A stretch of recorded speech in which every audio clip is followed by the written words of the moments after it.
Hello दोस्तों, आपका स्वागत है त्रिशक्ति एकेडमी में। और आज हम डिस्कस करेंगे chapter 3 shear force and bending moment का part 12 in strength of material. आज हम डिस्कस करेंगे पॉइंट ऑफ कॉन्ट्राफ्लेक्चर के बारे में और shear force diagram and bending moment diagram of overhanging beams के बारे में। तो सबसे पहले आप देखिए पॉइंट ऑफ कॉन्ट्राफ्लेक्चर क्या होता है। This is the point where bending moment diagram changes its sign from positive to negative और वाइस वर्सा। यानी यह वह पॉइंट है बेंडिंग मोमेंट डायग्राम में जहां पर क्या होता है, अब बेंडिंग मोमेंट डायग्राम अपना साइन चेंज करता है पॉजिटिव टू नेगेटिव और negative to positive. Vice versa का मतलब इसका बिल्कुल विपरीत, यानी नेगेटिव टू पॉजिटिव। अब आप देखिए, thus the magnitude of bending moment at the point is 0। यानी पॉइंट ऑफ कॉन्ट्राफ्लेक्चर पर जो बेंडिंग मोमेंट का मान होता है वो कितना होता है, 0 होता है, 0 होता है। This point is called point of inflection. इस पॉइंट को पॉइंट ऑफ इन्फ्लेक्शन भी कहते हैं। अब मैं आपको एक बात बता दूं कि point of contraflexure only occurs in overhanging beams. ये देखिए, ओवरहैंगिंग बीम्स में ही हम फाइंड आउट करेंगे पॉइंट ऑफ कॉन्ट्राफ्लेक्चर को। उसमें ही जो होगा पॉइंट ऑफ कॉन्ट्राफ्लेक्चर आएगा। इसका मतलब है उसी बीम में, ओवरहैंगिंग बीम में जो बेंडिंग मोमेंट डायग्राम होगा वो चेंज करेगा अपना साइन। कैंटिलीवर बीम और सिंपली सपोर्टेड बीम में पॉइंट ऑफ कॉन्ट्राफ्लेक्चर नहीं होगा। अब आप देखिए, वन पॉइंट ऑफ कॉन्ट्राफ्लेक्चर, एक पॉइंट होगा कॉन्ट्राफ्लेक्चर का overhanging beam on one side. यदि ओवरहैंगिंग बीम इस प्रकार है, देखिए एक साइड से ओवरहैंगिंग बीम है, जो एक सिरा उसका एक बीम सपोर्ट से बाहर निकला हुआ है, तो ये क्या हो गया, वन साइड ओवरहैंगिंग बीम। तो इसमें सिर्फ एक पॉइंट ऑफ कॉन्ट्राफ्लेक्चर होगा। पर यदि हमारे पास दो पॉइंट ऑफ कॉन्ट्राफ्लेक्चर हमें चाहिए तो उसके लिए हमारे पास कैसा बीम होना चाहिए, डबल ओवरहैंगिंग बीम। यानी उसके दोनों सपोर्ट से बीम बाहर आना चाहिए। यहाँ देखिए एक सपोर्ट से बाहर आ रहा है, इधर भी यदि आता तो उसमें हम दो पॉइंट ऑफ कॉन्ट्राफ्लेक्चर निकालते।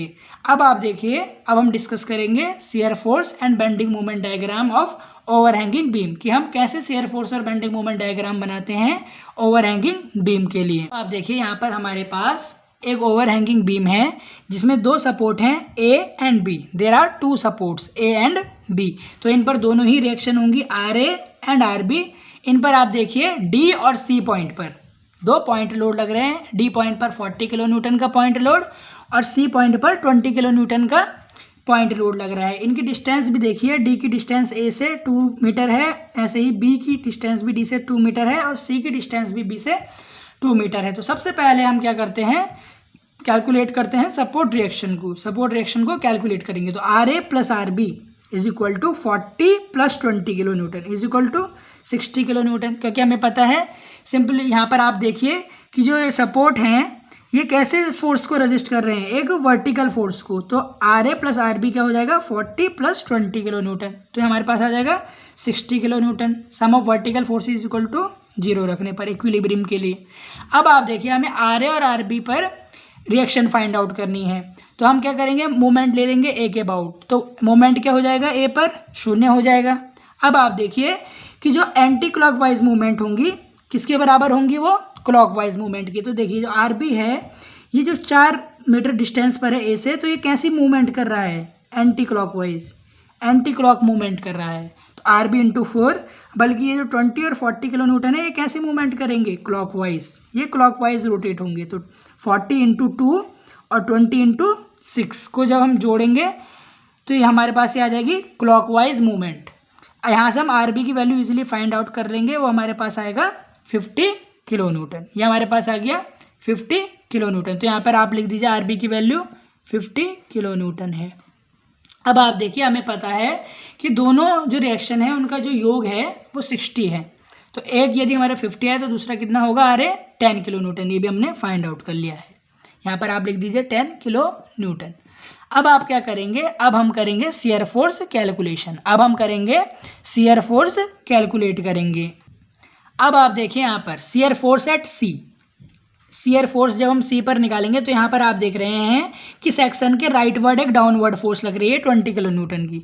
तो हम क्या लेंगे, 20 किलो न्यूटन पॉजिटिव। अब आप देखिए shear force at B right, B के राइट तक कौन सी फोर्स लग रही है, 20 किलो न्यूटन की ही पॉजिटिव फोर्स लगेगी।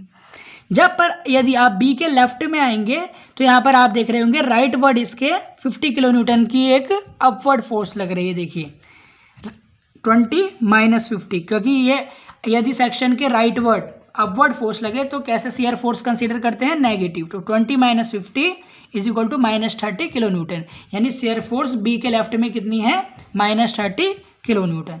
अब आप देखिए shear force eight D, shear force eight D यदि आप देखेंगे यहाँ पर इसके लेफ्ट में तो आप पाएंगे माइनस 50 माइनस 30 प्लस 40 कितना आएगा, 10 किलो न्यूटन, क्योंकि ये 40 कैसा फोर्स आएगा हमारे पास, पॉजिटिव शियर फोर्स आएगा, क्योंकि ये राइट वर्ड है और डाउनवर्ड फोर्स लग रहा है। तो हमारे पास शियर फोर्स आ जाएगी ए पर 10 किलो न्यूटन। इसी प्रकार shear force at right of A भी आ जाएगी 10 किलो न्यूटन, और शेयर फोर्स एट ए पे आ जाएगी 0 किलो न्यूटन, क्योंकि 10 किलो न्यूटन का एक ऊपर से फोर्स लग रहा है और 10 किलो न्यूटन का नीचे से फोर्स, दोनों एक दूसरे को न्यूट्रलाइज कर देंगे और शेयर फोर्स एट ए कितना आएगा, 0 किलो न्यूटन आएगा।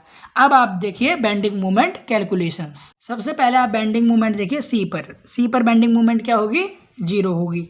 अब देखिए बेंडिंग मोमेंट एट बी जो रिएक्शन यहाँ पर सपोर्ट है इस पर बेंडिंग मोमेंट क्या होगी, -20 इंटू 2, -20 क्यों, क्योंकि यहाँ पे कैसी बेंडिंग मोमेंट हो रही है, नेगेटिव बेंडिंग मोमेंट, जिसे आप हॉगिंग बेंडिंग मोमेंट भी कहते हैं। तो यहाँ पर कितनी आ जाएगी, बी पर -20 into 2 is equal to -40 kilo newton metre. अब देखिए बेंडिंग मोमेंट है डी पर बेंडिंग मोमेंट क्या होगी, तो डी पर आप देखिए बेंडिंग मोमेंट ये हमारे पास होगा -20 इंटू 4, और ये जो आर बी था 50 किलो न्यूटन था, तो 50 इंटू 2 प्लस का आएगा, क्योंकि ये सैगिंग बेंडिंग मूवमेंट करेगा, इस प्रकार बेंड हो जाएगा बीम। तो इसको सॉल्व करने पर हमारे पास आ जाएगा 20 किलो न्यूटन मीटर। अब आप देखिए बेंडिंग मूवमेंट एट ए, आपको पता है कि जो रिएक्शन जो सपोर्ट होती है, सपोर्ट पर जो बेंडिंग मूवमेंट होती है वो कितना होता है, 0 होता है। वो कितना होगा, 0 होगा। तो bending movement at A is equal to 0 kilo newton metre. इसमें हम पॉइंट ऑफ कॉन्ट्राफ्लेक्चर भी फाइंड आउट करेंगे, क्योंकि ये ओवरहैंगिंग बीम है।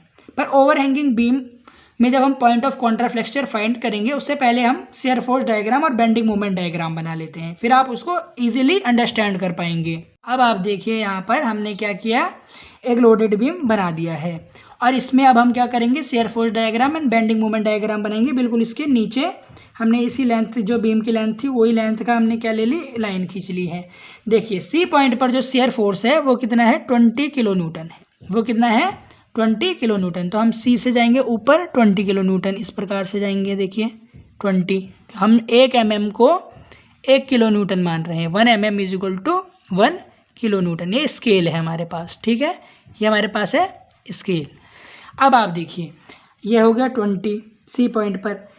ये बी के लेफ्ट तक कितना है, -30। बी के लेफ्ट में ये कितना हो जाता है, -30। बी के राइट तक ये कितना रहता है, बी के राइट तक ये 20 ही रहता है, और बी के लेफ्ट में कितना हो जाएगा, -30 हो जाएगा। तो यहाँ पर आप आ जाएंगे नीचे को इस प्रकार से। डी के लेफ्ट में 10 हो जाता है, पर डी के राइट तक ये कितना रहता है, 30 ही यहाँ रहता है, -30। तो यहाँ पे आप लिख देंगे 30 किलो न्यूटन। यहाँ पर आप 0 लिख दें, और यहाँ पर आप लिख देंगे 20 किलो न्यूटन। डी के लेफ्ट में ये 10 है पॉजिटिव, तो हम ऊपर जाएंगे +10 में। देखिए इस प्रकार से जाएंगे, देखें। और ए के राइट तक ये 10 ही रहेगा, और फिर ये 0 हो जाएगा। तो इस प्रकार से हमारे यहाँ पर क्या बना, एक शियर फोर्स डायग्राम बन गया है। आप इसको कलर से समझिए। ये देखिए अब हमारा ये बन गया है shear force diagram for the overhanging beam. अब हम बनाएंगे बेंडिंग मोमेंट डायग्राम। हमें पता है कि ए और बी सपोर्ट पर, बी सी डी पर हमें बेंडिंग मोमेंट पता है। तो बेंडिंग मोमेंट ए पर भी 0 है, और हमारे पास सी पर भी बेंडिंग मोमेंट 0 है। पर जो बेंडिंग मोमेंट बी पर है, बेंडिंग मोमेंट बी पर है -40 किलो न्यूटन मीटर। तो हम नेगेटिव में आ जाएंगे 40, देखिए इस प्रकार से आ जाएंगे 40, यहाँ पर आ गए। और डी पर जो बेंडिंग मोमेंट है वो 20 है, तो 20 हम यहाँ पर आ जाएंगे। देखिए, और इन पॉइंट्स को आप क्या करेंगे, मिला लेंगे। देखिए इस प्रकार से मिला लिया है बेंडिंग मोमेंट डायग्राम बनाने के लिए। देखिए मिला लिया, इस प्रकार से हम इसे मिला लेंगे। देखिए इसको इरेज कर दीजिए, इसको हमने मिला दिया इस तरीके से। आप देखें, ये देखें इस प्रकार से मिला लो। और फिर आप देखिए इसको कलर से समझिए। ये देखिए कलर से भी हमने इसको बना दिया है बेंडिंग मोमेंट डायग्राम को। पर अब आपको यहाँ पर एक चीज़ देख रही होगी कि यहाँ पर देखिए कि ये जो बेंडिंग मोमेंट डायग्राम है अपना साइन चेंज कर रहा है एम पॉइंट पर, या आप इसको एन पॉइंट भी ले सकते हैं, एम या एन पॉइंट इसे ले सकते हैं। यही पॉइंट क्या कहलाएगा, पॉइंट ऑफ कॉन्ट्राफ्लेक्चर कहलाएगा। अब आपको यदि इस पॉइंट की ये पॉइंट निकालना हो कि ये पॉइंट कितनी डिस्टेंस पर है, ये पॉइंट कितनी डिस्टेंस पर है, तो हम इसको फाइंड आउट कर लेंगे। देखिए ये डिस्टेंस आप मान लीजिए y from the support b से आप इसको y डिस्टेंस पर मान लीजिए। अब हमें y कैसे हम कैलकुलेट करेंगे, हमें नहीं पता y डिस्टेंस हम कैसे फाइंड आउट करेंगे। तो हमें एक चीज़ पता है कि देखिए कि पॉइंट ऑफ कॉन्ट्राफ्लेक्चर n या m at a distance y from b, हमें पता है कि ये कितनी डिस्टेंस पर है, y डिस्टेंस पर है। और आपको पता है बेंडिंग मोमेंट एट m कितना होगा, 0 है बेंडिंग मोमेंट। तो अब आप देखिए यहाँ पर आप कैसे फाइंड आउट करेंगे कि यदि यहाँ पर ये 0 है बेंडिंग मोमेंट एट n, तो आप देखिए यहाँ पर हम कैसे फाइंड आउट करेंगे। ये देखिए यहाँ तक भी ये क्या हो जाएगा, y हो जाएगा। ये देखिए ये y डिस्टेंस है।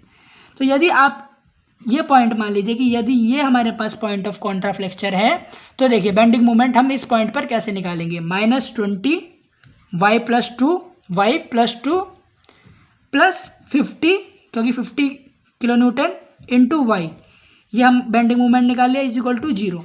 तो यहाँ से हमारे पास y की वैल्यू आ जाएगी 1.33 मीटर, 1.33 मीटर। यहाँ पर आप लिख दीजिए y = 1.33 मीटर हमने यहाँ पे निकाल दिया है। तो यहाँ पर मान लीजिए आपको पता चल गया कि जो पॉइंट ऑफ कॉन्ट्राफ्लेक्चर m है वो सपोर्ट b से कितनी दूरी पर है, 1.33 मीटर की दूरी पर है। तो इसी के साथ आज हमारा यह part 12 in shear force and bending movement यहीं पर एंड होता है। इसमें हमने डिस्कस किया पॉइंट ऑफ कॉन्ट्राफ्लेक्चर के बारे में और shear force and bending movement diagram of overhanging beam के बारे में।